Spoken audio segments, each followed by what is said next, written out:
Tonight on WTOP-10 Nightly News, a different kind of music heard across campus today, who's on stage, and why they believe in their unique sound.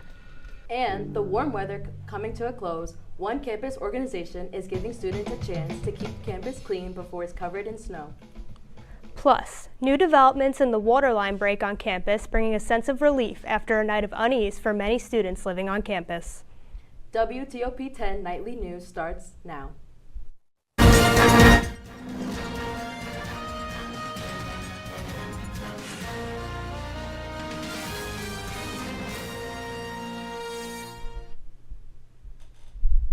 Good evening, and thank you for joining us. I'm Caitlin Wright. And I'm Hazel Montalvo. After a night of uncertainty following the announcement of a water advisory on SUNY Oswego's West Campus, the water has been declared safe to drink. The initial advisory went out Wednesday night, warning students of a water main break that left water in West Campus dorm buildings like Seneca Hall and student services like Pathfinder Dining Hall in danger of having contaminated water. Campus officials urge students in the affected area to avoid ingesting water coming from the water line and advise them to get water from Cooper Dining Hall at the center off campus. Upon repairing the water line and testing water samples, the water was deemed safe to use and the advisory was lifted today. If you were walking across campus today and heard some interesting music, it was likely the band Squonk. Squonk is a musical group based out of Pittsburgh that features wacky choreography, creative use of instruments, and extravagant set design. They performed 2 shows of their opera Brouhaha earlier today on the Quad. Lindsay Herring, one of the band's performers, said that she loves being a part of the band because they get to work together to express themselves.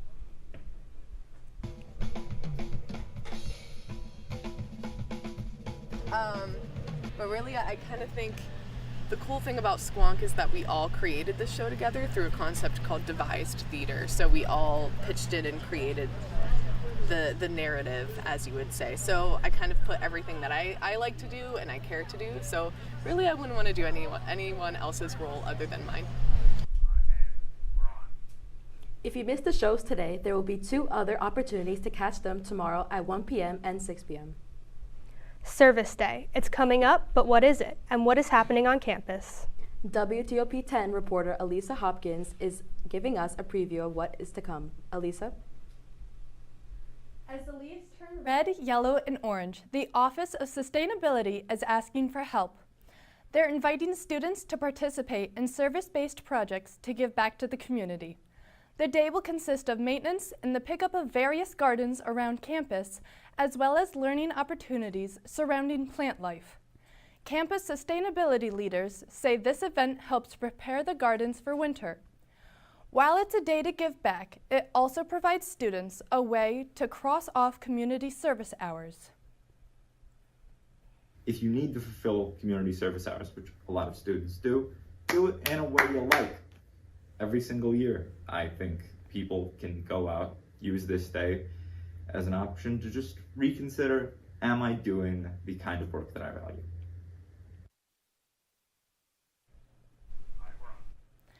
The day-long event will begin at 8 a.m. this Friday between Shinneman and Lee Hall, going until 4:30 p.m. That's all for my report. Now back to the desk.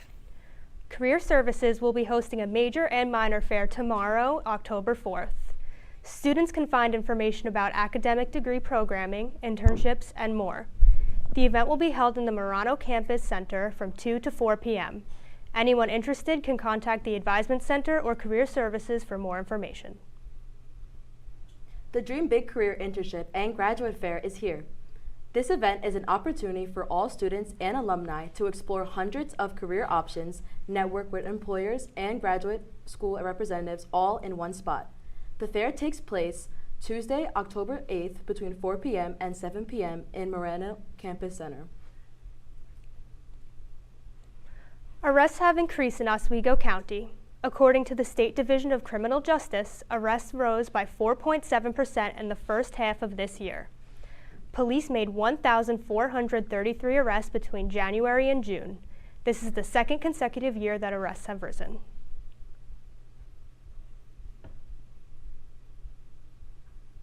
The International Longshoremen's Association agrees to suspend a strike that closed down major ports on the East and Gulf Coast. The union has reached a tentative agreement on wages, and its 45,000 members that had been on strike will be returning to work.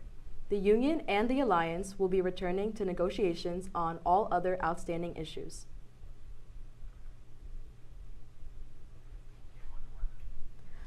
Let's take a look at your forecast with Storm Team 10 meteorologists.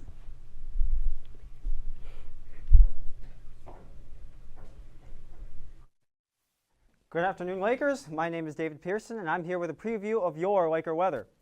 We're going to be talking about this week how we're going to have a dry end of the week with Friday and Saturday leading us into some nice sun and drier conditions. We also got a bit of a newsmaker tonight with the Aurora Borealis possibly being visible tonight. More on that in the full forecast. We also got some news about showers on a parade, so to speak, with cloudier conditions with rain moving in Sunday. And then that trend will continue for most of the week with colder temperatures and more precipitation. More on that in the full forecast. Sending it back to the desk. New York State officials will be introducing proposals to regulate artificial intelligence. Lawmakers say they want to protect New York residents while technology develops. Kathy Hochul also spoke about artificial intelligence in January in her State of the State address. States including California are addressing artificial intelligence as well. A tentative agreement has been reached between New York State and the union representing state police troopers. The group reached an agreement for troopers involving a 3-year term with salary increases with each year worked. It also includes up to 12 weeks of fully paid parental leave as well as a lump sum bonus. Still ahead tonight, Hurricane Helene is creating major problems for FEMA as the death toll, now including an upstate New York man, rises. Plus, a colonial-era dispute between two countries has been settled. What to know about the over 200-year quarrel and more after the break. Disaster relief funds needed for the immediate response to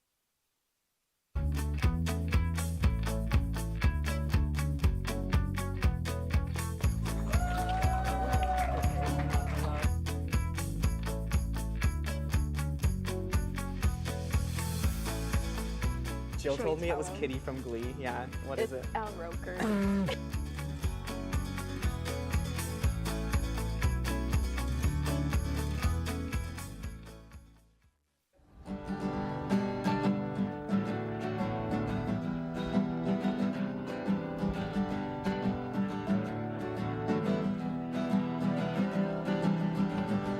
We're here for you, we're here for you. This is your channel 2. With sports and news and what to do, we're here for you. It's your TV, you're watching WTOP. Your TV, thanks for watching WTOP.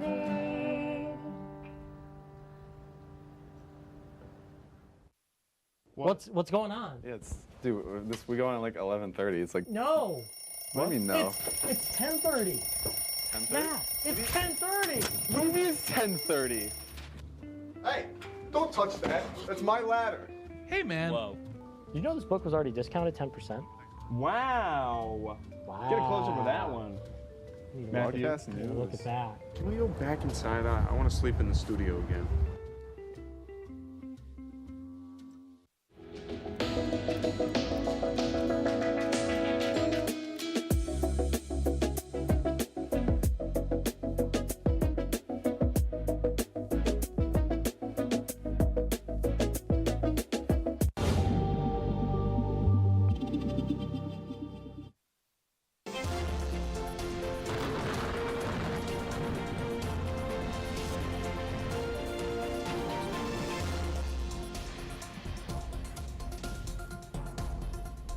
Good evening, Lakers. My name is David Pearson, and I'm here with your full Laker weather report.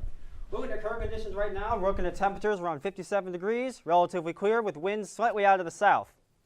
Moving on now to take a look at the lows for tomorrow night. We're going to see Oswego is going to be a little bit cooler, around 58 degrees, while a lot of the areas farther from the lake are going to be more into the high 40s. That pattern will continue for the next couple of days. But the big thing we're all looking forward to tonight, the newsmaker of the evening, the Aurora Borealis. Take a look here. We have about a 30% chance of seeing them, thanks to a solar storm that occurred earlier today. Tonight will likely be the best chance for you to see it, and you'll see why in a few minutes in the rest of the forecast. Moving on now for your day planner for tomorrow. For those of you that have 8 a.m. classes, I'm very sorry, but your time is not on here. It'll be pretty much the same as the 10 a.m., just about 5 or 6 degrees colder. The weather for the day tomorrow is not going to change all that much, with it being mostly partly sunny, temperatures around the high 60s, a little bit unseasonal, but I'm not going to be complaining about it. We now have just a quick map of the highs for tomorrow. You'll see Oswego is a little bit cooler thanks to that little lake breeze, going to keep us cool for the next probably few days going into the next week. Areas down the south are a little bit warmer, so say if you're going home for the weekend to like Syracuse, Oneida Lake, Lyons, that area, probably won't need to bring that jacket with you, so take note of that. Now checking out your futurecast. Starting tomorrow around 7 a.m. I will probably still be asleep, as I hope the rest of you are, but if for some reason you're not, you'll get a nice view of the sunrise with some light cloud cover over the lake, mostly cirrus probably around that time of the day. Temperatures a little bit chilly, but it'll warm up as the day goes on.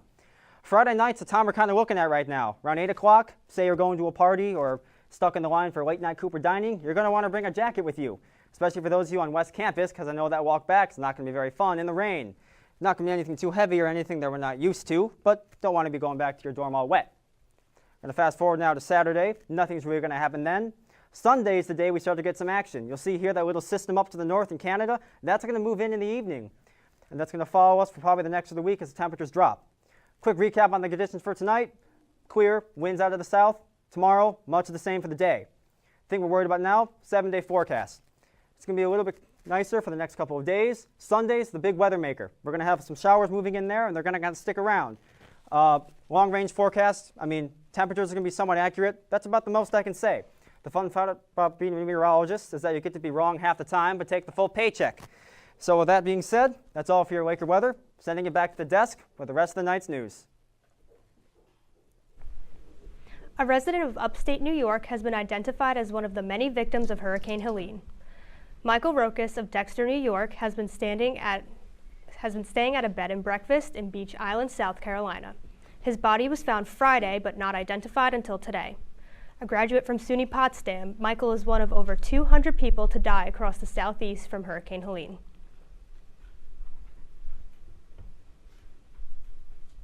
While Congress has already authorized disaster relief funds needed for the immediate response to Hurricane Helene, the Homeland Security Secretary Alejandro Mayorkas was candid in saying with another hurricane expected, FEMA does not have the money needed to make it through the season.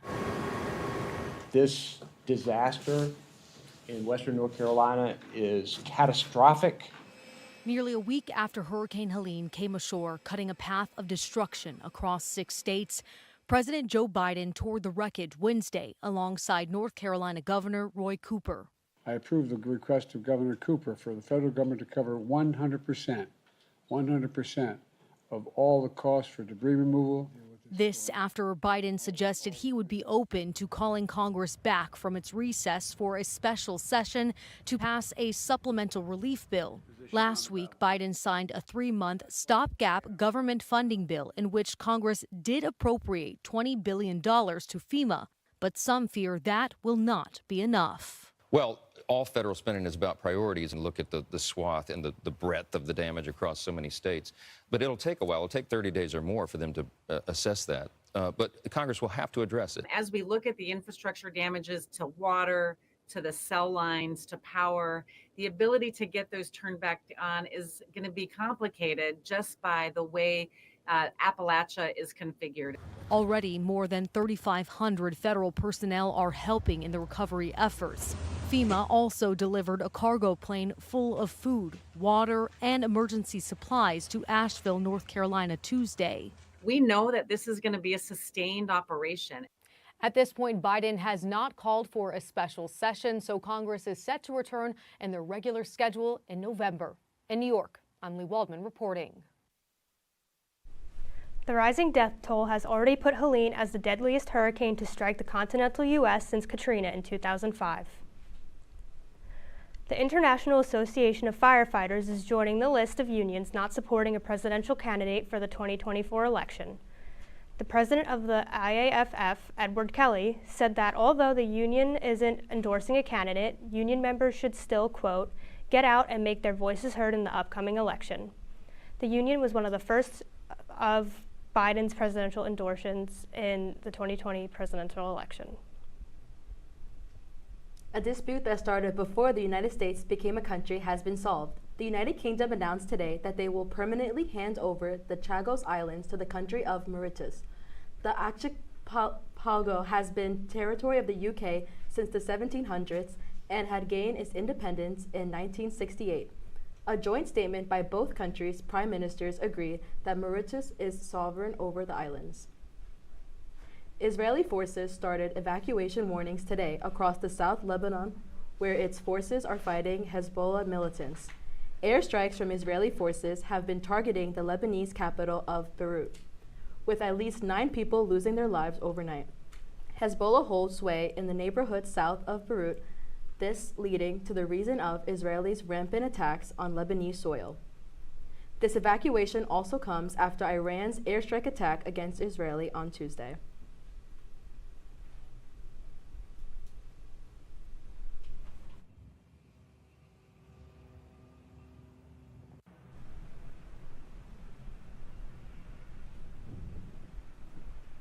Up next, a new phenomenon. See how people are living longer. And allergy season is creeping up. How you can keep yourself safe.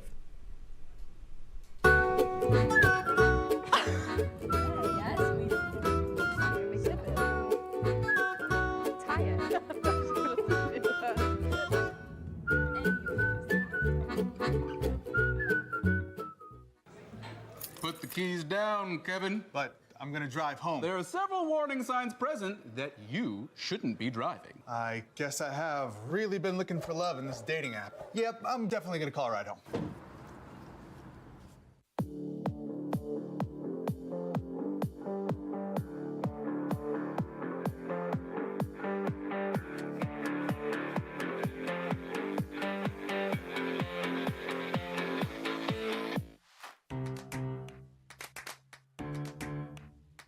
We'll deep dive into our feelings in our Real Talk segment. Stay tuned because it's about to get real.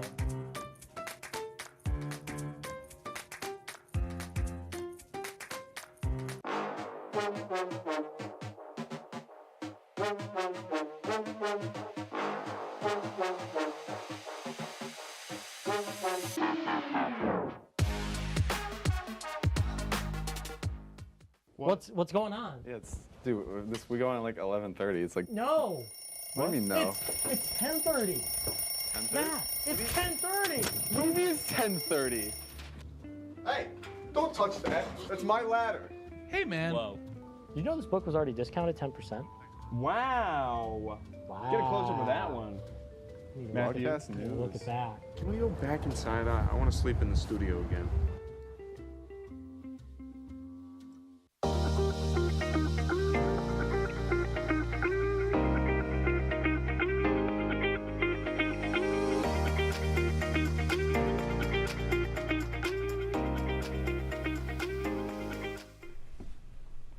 In consumer news, a recent study of nearly 8,000 adults in the U.S., researchers found that around 14% of adults may have total iron deficiency, with another estimated 15% of adults suspected to have functional iron deficiency. This is when the body struggles to use its iron stores efficiently. Iron deficiency has been linked to fatigue, anemia, hair loss, and heart failure. But don't worry, it can be treated by taking iron supplements or eating iron-rich foods like beans, nuts, and broccoli. Although the weather is getting cooler, some scientists say it's still not cool enough for allergy season to end. Warm temperatures lingering and more carbon dioxide in the atmosphere, scientists say is causing the allergy season to start earlier and last longer than what we were used to.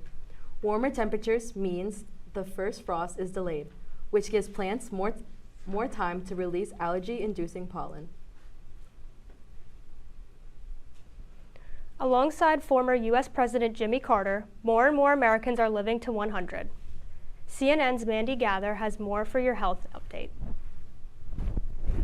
It's a milestone more are reaching, and the number of people who hit 100 in the U.S. is expected to more than quadruple over the next 30 years. But when it comes to living healthier for longer, experts say age is more than a number. Instead, aging is marked by metabolism changes, cells no longer replicating, stem cell exhaustion, meaning they aren't replenishing as quickly, and declining immunity. Each one of those hallmarks of aging, as they're called, is a potential area for intervention where you could actually extend lifespan by focusing on those things. Dr. Sanjay Gupta says that while we do age a little every day, studies show there are bursts of molecular changes that accelerate aging, and he says they happen when a person's around 44 years old and again around 60 years old. Those things start to change primarily at those ages.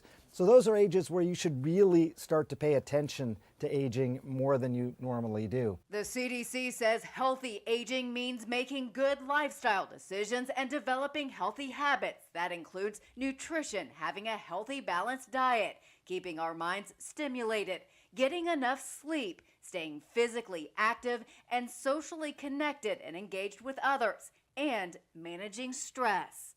For Health Minute, I'm Mandy Gaither. President Carter became the longest-lived U.S. president in 2019, surpassing George H.W. Bush at the age of 94. Now we switch to the local stories within sports. Jacob Coleman brings us through two games that happened yesterday. Thanks, guys. Jacob here to bring you through the games. First up, after Oswego men's soccer got handed their first loss of the season against SUNY Oneida, they practiced hard throughout the week to bounce back, and that they did. The Lakers put on a dominating 3-0 shutout versus SUNY Canton. With goals from Ian Husselback in the first half, and then Tajay Ellis and Jason Wytak to follow in the second, it appeared scoring came easy for this Lakers offense. Men's soccer goes back on the road this Saturday to play SUNY Morrisville and will try to improve their record to 7-1.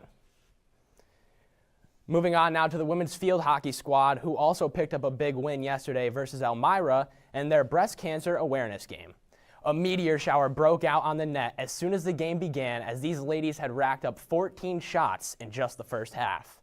Unfortunately, none of those would connect, and Elmira would sneak in a lead 7 seconds before half off a fast-passing attack. It did not take long for the Lakers to gain control, however, as they kept firing on the net as much as possible. In the second half, 3 different players for Oswego would go on to score and lead the team to a 3-1 victory over the non-conference opponent. Field hockey hosts Roberts Wesleyan College this Saturday. When we get back from break, Jason Rude will bring us to the national level to cover the Buccaneers taking on the Falcons tonight and the WNBA Rookie of the Year, Caitlin Clark.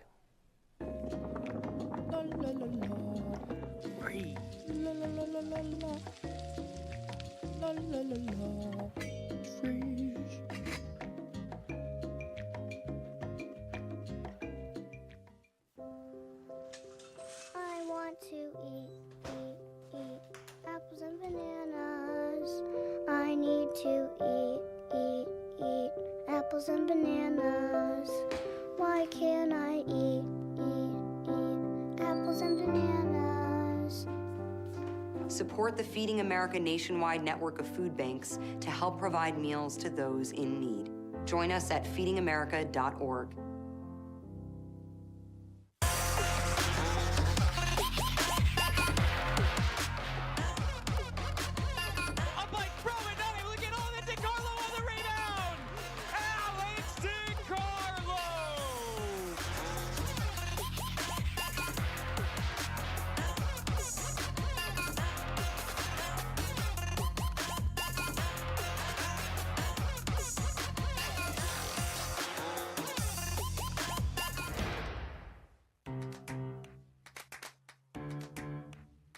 We'll deep dive into our feelings in our Real Talk segment. Stay tuned because it's about to get real.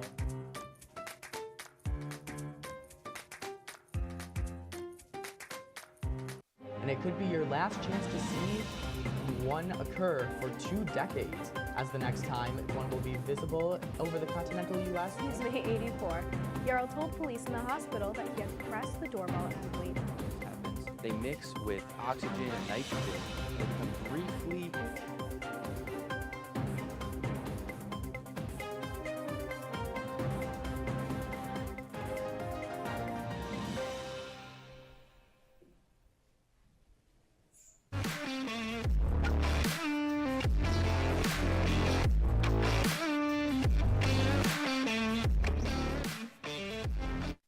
I'm Jason Rude, and here's a look at some Laker sports. This weekend, the Laker volleyball team looked to score another road victory as they go to take on SUNY Morrisville. The Lakers are coming off of their Misericordia tournament appearance, scoring 2 wins and 2 losses. Freshman Priscilla McReynolds looks to continue her dominant rookie season, being the leader in kills with 180. SUNY Oswego is currently 3rd in the SUNYAC rankings in volleyball with a record of 9-8, while SUNY Morrisville is 6th with a record of 8-6. Game starts on Saturday at Morrisville at 1. On more women's Laker sports, women's tennis goes on the road to take on Oneonta Red Dragons. They are undefeated with 10 straight wins. The duo of senior Catherine Salamata and junior Emily Liga have been masters at the double games, winning all of their matches this season. In singles, Salamata and freshman Emily DeLuca have also not lost a match. The Lakers look to continue their winning streak to 11 this Saturday at 3. Shifting to pro football sports, a huge NFC South matchup happens tonight as the Atlanta Falcons host the Tampa Bay Buccaneers tonight on Prime. Both the Falcons and the Bucs won this past weekend, with Atlanta scoring a close victory over the other division rival, the New Orleans Saints, 26-24. The Tampa Bay Buccaneers with their own win against the Philadelphia Eagles, 33-13. Tampa currently is first in the NFC South with a record of 3 wins and 1 loss, while Atlanta is tied 2-2. Currently, still in the second quarter, the Buccaneers lead 17-14. First overall pick is now the WNBA Rookie of the Year. Indiana Fever and former Iowa Hawkeye guard Caitlin Clark won her first pro major award in her career after a phenomenal first season. Clark broke several records, including rookie three-pointers, season single assist, and rookie scoring record with 769 points. She did not win unanimously, though, getting 66 out of the 67 votes. That one vote went to Chicago Sky forward Angel Reese. That is our report for tonight. Actually, instead, we have our highlight package about the Mets versus the Brewers game earlier yesterday. And currently right here we see Brandon Nimio get a huge long drive that would score up a run and get the Mets up at the top of the first. Right after that, this would be the first of the 2 homers for Jackson Carrillo as he rips a solo homer right on the second of the day, and that would be the first of the game.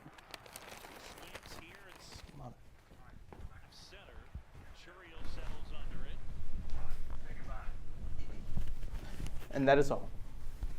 Thank you for watching. That's our report.